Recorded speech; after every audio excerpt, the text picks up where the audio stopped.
One spring, King David sent out Israel's army. Instead of going with them, David put another man in charge, and David stayed in Jerusalem.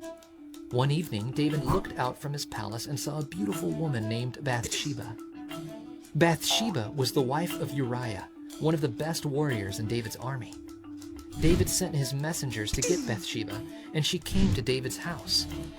Later, Bathsheba told David that she was going to have a baby.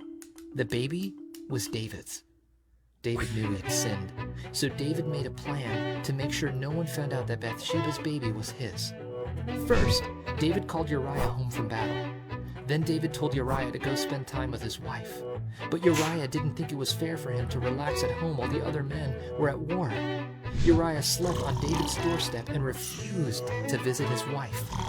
No matter what David did or said, Uriah did not go home to his wife. David's plan was not working, so he made a new plan.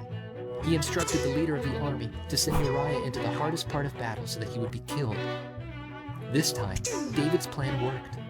Uriah was killed in battle. David took Bathsheba into his house to be his wife, and she had a baby boy. God knew what evil things David had done. God sent Nathan the prophet to talk to David.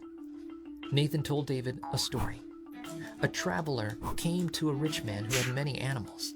The rich man did not offer his own animal. Instead, he took a poor man's lamb, the only lamb he had, and he gave it to the traveler to eat. This story made David feel angry. "The rich man should die," David said. "You are the man," Nathan said. God had given David a position of great power, and David took what wasn't his. David realized he had sinned against God. David deserved to die. "You won't die for this," Nathan assured David, "but God will punish you. Your son will die instead." When David repented of his sin, God forgave him, but sin always comes with a price. God spared David's life, but David's son died. When we sin, we deserve death, but we can receive God's forgiveness because God sent his son, Jesus, to pay the price for our sin.